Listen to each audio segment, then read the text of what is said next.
Well,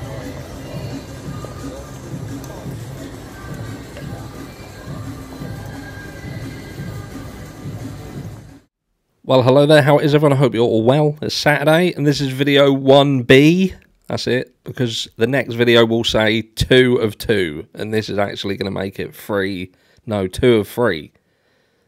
We'll just say 1B, just to stave off any confusion. Jay Slater's funeral was today. You saw at the beginning as they started to head into the church, but a huge, huge turnout. Sadly, the weather didn't turn out for him, it would appear. It was actually pissing down. But we're going to touch on some of the first articles that have trickled into the media, and we'll talk about it at greater length tomorrow. Let's have a look. So here, there's a little video here which is showing the actual funeral procession there. So yeah, a good turnout. We can definitely see where at least some of the GoFundMe money went. But at the end of the day, he was deserved of a good send-off. But let's have a look. Right, we'll pause that. So Jay Slater's family turn out for funeral as pals wear blue in tribute to Forever 19, beloved son who died in Tenerife. Hundreds of mourners dressed in blue gathered amid pouring rain this morning to bid a final farewell to teenage bricklayer Jay Slater. The 19-year-old was a subject of a huge international manhunt when he vanished in Tenerife on June 17th after attending a music festival with his mates. Good job they left that to the short version. His body was tragically found a month later down a rocky ravine, having seemingly fallen to his death as he tried to walk back to his holiday accommodation after deciding not to wait for a bus or accepting a lift. Mother Debbie Duncan, 55, and father Warren Slater, 58, both wiped away tears as they led a procession of mourners through the drizzle at Accrington Crematorium Chapel today. Perhaps fittingly for Jay, a known raver, his coffin was carried outside to the sound of a drum and bass track, while friends said in their eulogies, "Keep partying up there." And we've got some pictures here of everyone wearing blue. There we go. And an all too familiar picture there. There's the coffin, blue with J written on the side.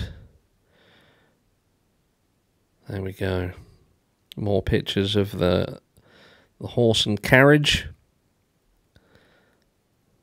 that the public have kindly donated. And there we go, some more pictures there. So we can see the media actually got in there with the cameras. There don't seem to have been any live streaming scams just yet. I haven't seen any evidence of that happening. But again, the dust will settle and we'll talk about it tomorrow if anything's cropped up. It says his body was brought to the chapel by a horse-drawn carriage before his blue coffin with J embossed on the side was carried into the sounds of Lana Del Rey, Forever Young. Brilliant track. Videos of the young teenager playing football, which he started from the age of 6, and him dancing at festivals brought laughter to those inside the chapel. In his eulogy, a friend, James Curry, said he was more than a mate and more like a brother. Mr. Curry, who was due to start a business with Jay, added Jay was one of a kind. He lit up any room with that goofy smile of his. His close friend said he cherished his time with him, as poems were also read out during the service. His coffin was carried outside and buried separately in the cemetery. Funeral director Sarah Barton officiated at the service and told the congregation, "We know that Jay touched the lives of so many people, and on behalf of the family, I'd like to thank all of those who have sent heartfelt messages and cards to them to help them get through this incredibly hard and sad time." So it looks like there was a cremation of Jay, but they buried his coffin to give the family a place to obviously go and visit. That's how that reads to me. I may have got that wrong, but that's how that seems. funeral director Sarah Bartlett officiated at the service and told the congregation, "We know that Jay touched the lives of so many people, and on behalf of the family, I would like to thank all those who have sent heartfelt messages and cards to them." I think I may have read that twice. Forgive me. I would also like to thank all those who helped bring Jay safely back to us, family, friends, the kind offers from people in Tenerife, the police here back home, and all of you for coming here today to show your love and care. The farewell was a sea of blue, as was Jay's favourite colour. People were seen carrying blue flowers, wearing blue wristbands and ribbons. Even blue smoke bombs were let off outside. And there we go there. If there was anyone dancing on the way to the other side, it was him. And there we go. Just some final pictures. And that brings the pre-funeral saga to a close.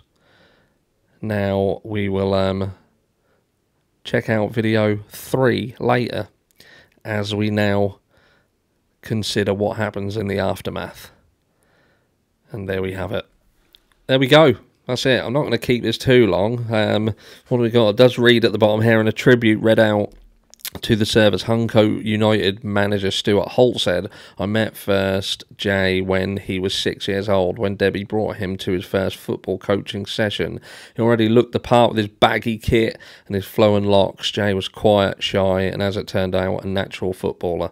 Cannot remember a single incident in those 10 seasons where he fell out with a teammate or an opponent. He would just turn up, usually at the last minute because he liked his sleep. But he was alright having a long walk, liked his sleep, and always played with a smile on his face and was just happy with the ball at his feet. You wouldn't find a teammate with a bad word to say about Jay, just respect and affection." Miss Barton said Jay made solid and loyal friendships throughout his time at West End Primary and Ridings High. She said, "There are simply too many friends to mention. You only need to look inside here and outside to realise the depth of the amount of friends Jay had, whether they be on Snapchat, Instagram or whatever." After leaving school, Jay would secure himself a 1-week job trial in the summer with the PH Build Group, who then kept him on and changed into a permanent contract. This led to him starting a 3-year apprenticeship at Accrington and Rossendale College, where he would have been doing his final assessments in July. On weekends, Jay loved to party, she said, adding, "He worked hard, played hard.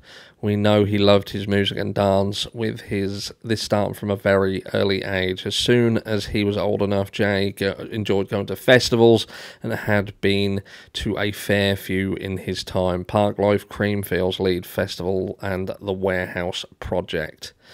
Just some more pictures here. People starting to don their blue. So yeah, good turnout. Since his death, tragic tributes have poured in for the 19-year-old. Yesterday, his best friend has posted another heart-wrenching tribute to the teenager. Lucy May Law shared a short video in her Instagram story of the carefree 19-year-old bopping away at pool rave, captioned "Always Dancing." That was the video seemingly taken from Ibiza, which has thrown a bit of a spanner in the works. Post-mortem examination found the 19-year-old from Oswald Whistle, Lancashire, who died on June 17, found he died of traumatic head injuries consistent with a fall from height. His death would have been instantaneous, apparently. Floral tributes will come from the family. But if anyone would like to bring a single rose to place with Jay, they are more than welcome, his relatives said in a statement issued through LBT Global. Mr. Slater, an apprentice bricklayer, was also remembered in a tribute from his family which outlined the major events and passions of his life.